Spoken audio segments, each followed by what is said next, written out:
Malaysia ni negara yang pelik. Orang Malaysia marah nggak sih kalau mereka itu dibilang negara paling aneh? Malaysia ni negara yang pelik. Ya, jelas marah lah. Apalagi kalau orang Indonesia yang bilang, ya enggak.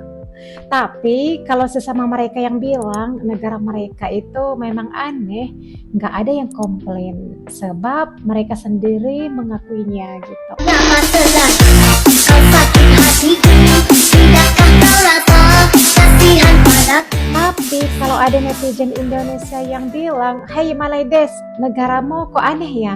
Langsung deh orang Indonesia kena ulti deh. Sa ustadznya pun ikut-ikutan. Dasar konoha nih, sambil sebutin nama-nama binatang. Binatang yang teruk lagi daripada ternakan. Jangan ya dek ya, jangan. Nggak boleh ngikutin orang yang resis. Ini adalah daripada kalangan Konoha. Ini adalah daripada kalangan warga negara Indonesia. Lama telah kau sakit hatiku, tidakkah kau rasa kasihan padaku? Oke, by the way guys, perihal Malaysia dibilang negara aneh karena orang Malaysia kurang percaya diri terhadap apa yang telah dimilikinya. Bener gak? Misalnya nih, perihal bahasa. Mereka sebenarnya memiliki bahasa kebangsaan namanya bahasa Melayu.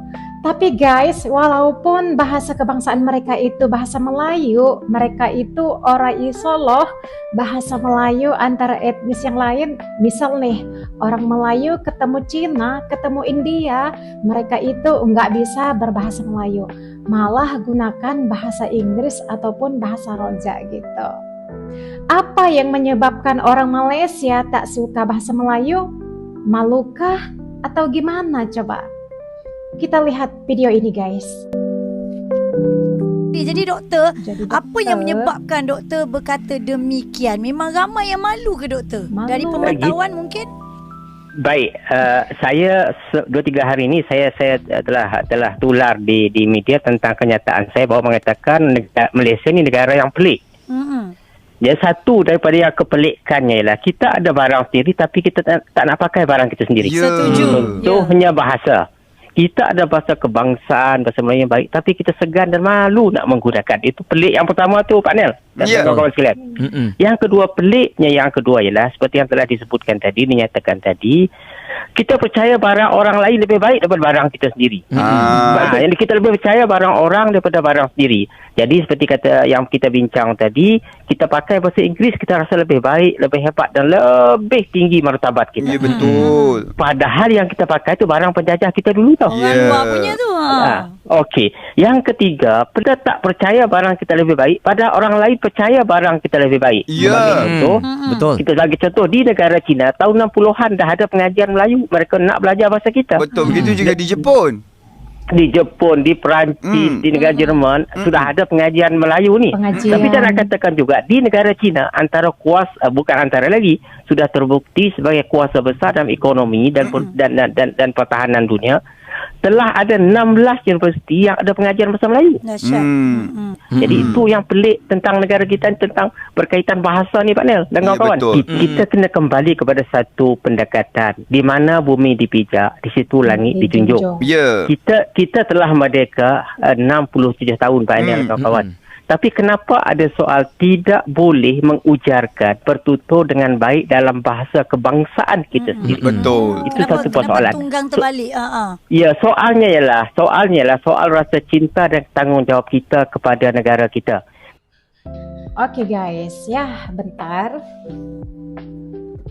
Oke guys, si Pak Cik tadi bilang Malaysia negara pelik. Rakyatnya segan gunakan bahasa kebangsaan. Katanya, kok ada ya guys? Kok ada ya negara seaneh itu?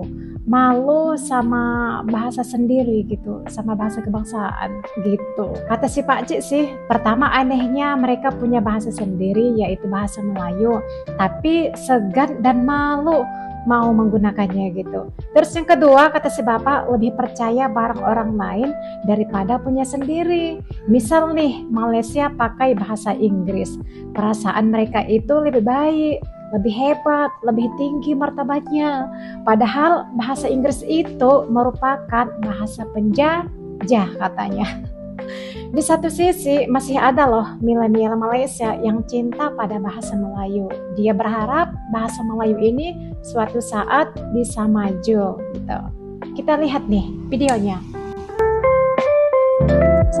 I think it's really important because nak ke nanti bahasa Melayu eventually that should 40 years down the road pergi museum bahasa Melayu is an ancient thing, it extinct. Tak apa, tak nak kan. Saya rasa perlunya dengan betapa pentingnya kita orang harus melestarikan bahasa dan budaya. Kerana back again to the cliche punya saying lah, kalau bukan kita siapa? Kan? Iya. Bukan, yalah betul. Takkanlah nak bukan kita mengharapkan siapa? nenek-nenek kita atau ibu bapa kita yang akan pergi juga kan. It starts with us. The simplest one. Start Tapi at home guys lah. ya, mereka ini masih Selalunya kalau you mencampurkan membesar bahasa kat Melayu Singapore, dengan bahasa primary Inggris. school then secondary school mother tongue memang ada apa. But after that dah masuk poly mana ada mother tongue lesson kan. Habis it stops there. So it starts with home, it starts with you. Yeah, so penting.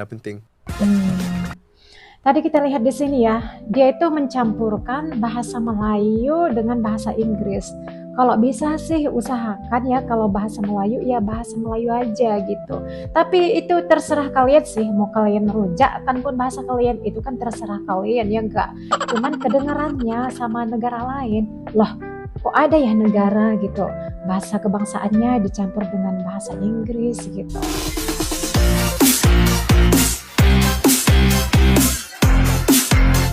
Aneh aja sih sama orang, takutnya sih dibilang orang nggak konsisten gitu ya dalam bahasanya. Kecuali kita lihat di Indonesia ya, karena di Indonesia itu beragam ya suku etnis, suku bangsa gitu, bahasanya juga ya. Oke, kita lihat lagi nih. So guys, kita mesti bangga ya, walaupun bahasa daerah di Indonesia lebih dari 700 bahasa, namun bahasa Indonesia bisa mempersatukan lebih dari 300 kelompok etnik atau 1.340 suku bangsa di tanah air ini menurut sensus penduduk tahun 2010 gitu. Itu sangat luar biasa ya dengan menggunakan bahasa Indonesia gitu. Tahukah kamu pada waktu itu di Malaysia sempat heboh loh gara-gara papan tanda ataupun papan iklan banyak yang menggunakan bahasa Mandarin ataupun Cina. Ahli Parlemen Malaysia atau DIP atau DAP tidak puas hati arahan tukar papan tanda ke bahasa Melayu gitu. Kita lihat nih videonya. Tengok sajalah dekat Indonesia tak ada pun sibuk nak nak pleasekan pelancong-pelancong daripada China menggunakan bahasa mereka sendiri, tetapi kat Malaysia ni kenapa pula kita nak buat macam tu? Memalukan sebagai menteri pelancongan seni budaya sepatut mengangkat budaya kita dan mempertahankan sebagaimana saranan yang berhormat. Saya minta maaf saya tak ada ni. Duduk tak payah nak celah. Dan Sultan Selangor dah arahkan untuk tanggalkan papan tanda tulisan Cina berita harian 19 November 2018. Dan sebab inilah tak usahlah yang berhormat menteri buat drama dan memetik agenda perkauman. Sebenarnya yang berhormat menteri sebenarnya yang membakar 3R di dalam dan juga di luar negara. Heboh kan? Makanya lu mesti bersyukur deh guys. Di Indonesia nggak ada yang ribut perihal bahasa. Tapi sekarang sibuk soal isu ijazah ya enggak? So guys, buat kamu orang Malaysia, kamu mestinya bangga deh sama bahasa kebangsaan kalian. Kalian harus mempertahankan identitas negara. Kalian juga mesti memperkukuh, memperkasakan sesama anak bangsa. Kalau nggak kalian, siapa lagi? Ya enggak? Gue sih bukan mau menggurui atau menasehati gitu, tapi karena kita bertetanggaan, kan nggak salah mengingatkan satu sama yang lain demi kebaikan gitu. Kalaupun tak suka apa yang gue bilang, abaikan aja, oke? Oke. Oh ya guys, bayangin aja, jika warga asing datang ke negara kita, terus mereka bertutur dalam bahasa kebangsaan kita, tapi kita tak bisa menggunakan bahasa tersebut. Malu nggak tuh? Ya malu lah, harusnya mikir, ya nggak?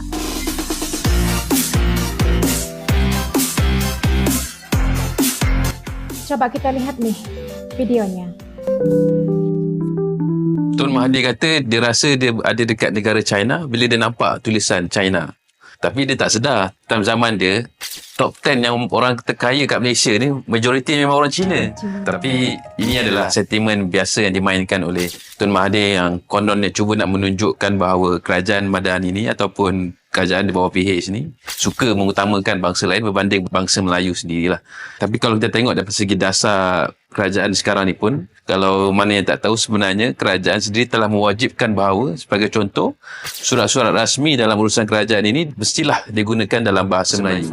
Dan kalau kita tengok dalam program-program rasmi kerajaan, ada dibacakan rukun negara untuk menaikkan kembali semangat patriotisme dalam kalangan masyarakat Malaysia lah. Jadi bila mana Tun Mahathir sengaja cakap seolah-olah kita hidup di negara China ni adalah satu pandangan yang tidak betul ataupun dangkal lah. Sedangkan kita hidup dalam keadaan negara yang berbilang kaum. Kita semua tahu majoritinya adalah Melayu, kemudian kita ada kaum Cina dan India. Sudah pastilah ada kepelbagaian budaya dari segi tulisan, dari segi keagamaan, perayaan dan sebagainya. Jadi tidak wajarlah Tun Mahathir sengaja nak mencuit isu-isu perkauman ataupun sentimen seperti ini hanya untuk mencetuskan kemarahan yang tidak berasas lah dalam kalangan masyarakat. Oke, anyway guys, sebenarnya ini semua pemimpin terdahulu yang menerapkan aturan-aturan tersebut. Dia kan punya wewenang, ya enggak? Kalau udah dari sononya, memang udah kayak gitu, ya pimpinan harus bisa dong cari solusi gimana caranya mempersatukan rakyat yang berbilang kaum ini dengan menggunakan satu bahasa, ya enggak? Kalau nggak bisa, ya kayak gitu, bahasa pun jadinya campur aduk gitu, bener nggak? So guys, menurut kalian apa yang membuat Malaysia belum bisa mempersatukan rakyatnya dengan menggunakan bahasa Melayu?